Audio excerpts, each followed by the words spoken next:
Hello दोस्तों, आज हम लोग पॉलिटेक्निक प्रीवियस ईयर क्वेश्चन का हल देखेंगे। तो यहाँ दिया हुआ पहला क्वेश्चन है, यदि एक जीवाणु की लंबाई 1 माइक्रोन हो तो 1 मीटर लंबाई में जीवाणु की संख्या होगी। देखते हैं, आपका है एक जीवाणु है आपका 1 माइक्रोन और 1 माइक्रोन में होता है 10⁻⁶ मीटर। तो 10⁻⁶ मीटर में 1 माइक्रोन है, तो 10⁻⁶ मीटर में आपका एक जीवाणु है, तो 1 मीटर में हो जाएगा 1 मीटर में हो जाएगा 1/10⁻⁶ जीवाणु। तो 10⁻⁶ को जब ऊपर ले जाएंगे तो घात प्लस में हो जाएगी, तो आपका आंसर आ जाएगा 10⁻⁶। तो इसमें आपका आंसर हो जाएगा आंसर नंबर 4। अगला क्वेश्चन देखते हैं।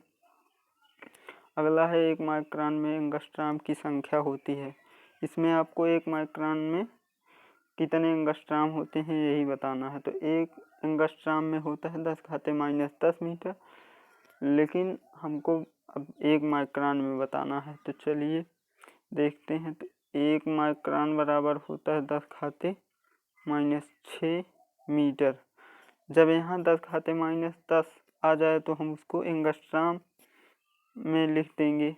तो 10⁻⁻10 बनाने के लिए 10⁻⁻4 से ऊपर नीचे गुणा करते हैं। तो यहाँ क्या होगा, ये 10⁻4 ऊपर चला जाएगा तो आपका हो जाएगा 10⁻4। ये दोनों हो जाएंगे आपके 10⁻⁻10 मीटर। तो इसको हम लिख देंगे, ये 10⁻⁻10 मीटर में एंगस्ट्रॉम होता है, तो 10⁻4 को एंगस्ट्रॉम लिख देंगे। तो ये आ गया आपका 10⁻4 एंगस्ट्रॉम। तो इसमें आपका ऑप्शन नंबर 1 सही हो जाएगा। अगला क्वेश्चन देखते हैं। 1 नैनोमीटर तुल्य है। तो यहाँ 3 ऑप्शन आपके सेंटीमीटर में दिए हैं, तो चलिए देखते हैं। तो 1 नैनोमीटर में बराबर होता है 10⁻⁹ मीटर। तो हमको 3 ऑप्शन सेंटीमीटर में दिए गए हैं, तो इसको सेंटीमीटर में चेंज कर लीजिए। तो 10⁻⁹ मीटर 1 मीटर में होता है आपका 100 सेंटीमीटर।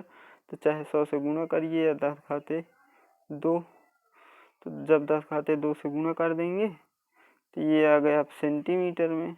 तो यहाँ देखिए, जब 9 में से 2 घटेगा तो आ जाएगा 10⁻⁷ सेंटीमीटर। तो आपका आंसर नंबर 3 यहाँ सही हो जाएगा। अगला क्वेश्चन,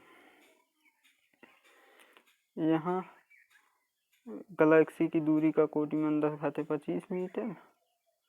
प्रकाश के वेग से चलकर इस दूरी को तय करने में लगे समय का कोटिमान होगा। प्रकाश का वेग दिया गया है 3 × 10⁸ मीटर पर सेकंड। तो हम कोटिमान निकालते समय हम दशमलव के बाईं ओर केवल एक अशून्य अंक रखते हैं।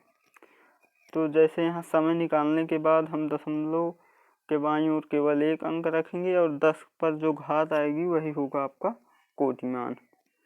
चलिए देखते हैं। तो यहाँ दूरी दी गई है 10⁻, यहाँ दूरी दी गई है 10⁻25 और समय है आपका 3 × 10⁸।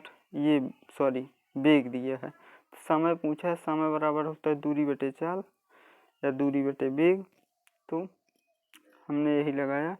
तो अब ये 10⁸ जब ऊपर जाएगा तो ये हो जाएगा 10⁻17। ये हुआ आपका 10⁻17। और जब हम यहाँ होगा तो यहाँ 1 बचेगा, इसको हम 1 × 10⁻25 भी लिख सकते हैं। तो जब 3 से 1 में भाग देंगे तो आएगा 0.33। तो हम लोग क्या करते हैं, तो आपका आया था 0.033 × 10⁻17 आया था। अब हम दशमलव को देखिए, यहाँ दशमलव के पहले क्या है, शून्य बाईं ओर शून्य है।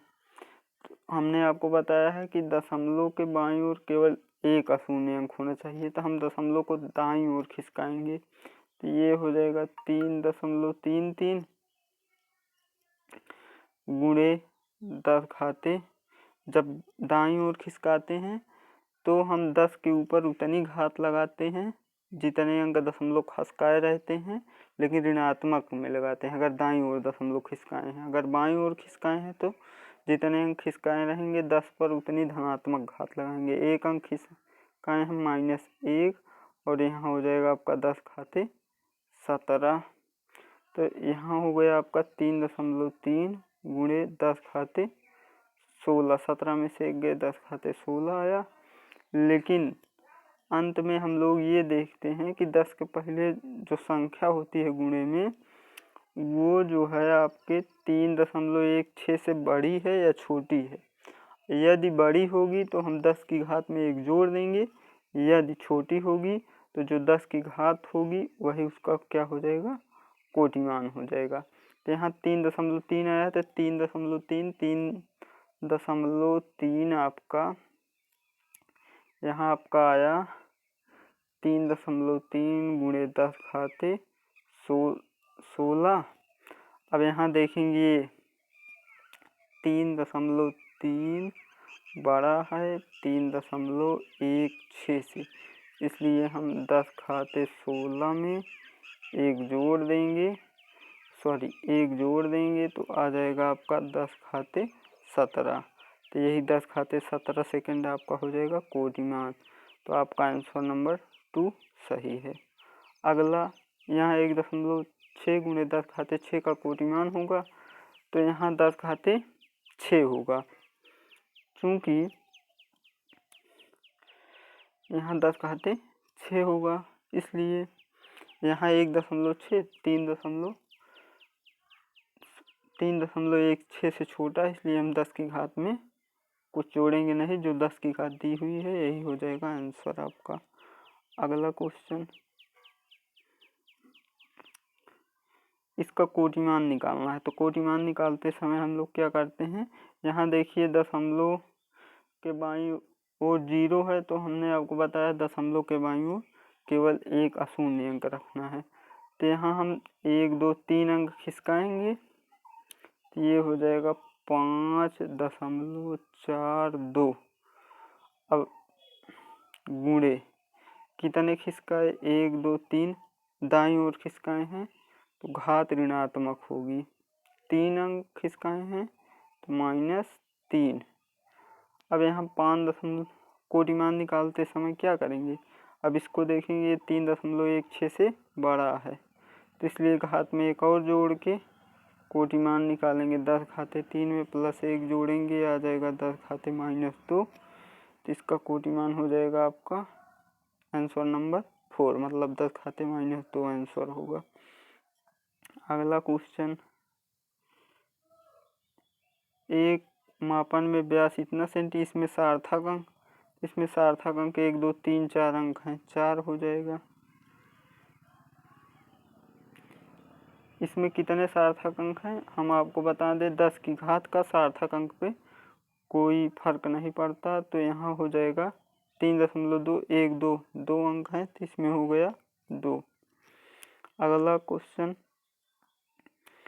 एंगस्ट्रॉम किस भौतिक राशि का, एंगस्ट्रॉम में हम जो है प्रकाश की तरंग दैर्ध्य को मापते हैं, इसलिए प्रकाश की तरंग दैर्ध्य हो गया। अब अगला, सुग्राही संयंत्र से मापन करने पर शुद्धता बढ़ जाती है, क्योंकि सुग्राही यंत्र में सार्थक अंक अधिक होते। ये हुआ आपका। अगला, एक कागज की मोटाई 15 माइक्रोन है, अगर इसे मिलीमीटर में व्यक्त किया जाए तो इसमें सार्थक अंकों की संख्या होगी। तो 1 माइक्रोन में होता है 10 घाते -6 मीटर, तो 15 में हो जाएगा 15 गुणे 10 घाते -6 मीटर। तो इसको हम क्या करेंगे, मिलीमीटर में बदलना है, तो 1 मीटर में होता है 1000 मिलीमीटर, तो इसको हम लिख सकते हैं 10 घाते 3 से गुणा करेंगे, तो ये आ जाएगा 15 गुणे 10 खाते -6 में से 3 गए, हो जाएगा आपका क्या -3 मिलीमीटर आ गया। अब 10 की घात का सार्थक अंक पर कोई फर्क नहीं पड़ता, तो यहाँ 15 में 1 और 5 2 अंक हैं, तो यहाँ आंसर नंबर आपका हो जाएगा 3। यही आपका जो है सही होगा। धन्यवाद। अगर आपको हमारा वीडियो पसंद आए तो कृपया लाइक कीजिए और चैनल को सब्सक्राइब कीजिए। यदि कोई क्वेश्चन आपको समझ में ना आया हो तो हमें कमेंट के माध्यम से बताइए, हम आपको क्वेश्चन फिर से बताएंगे।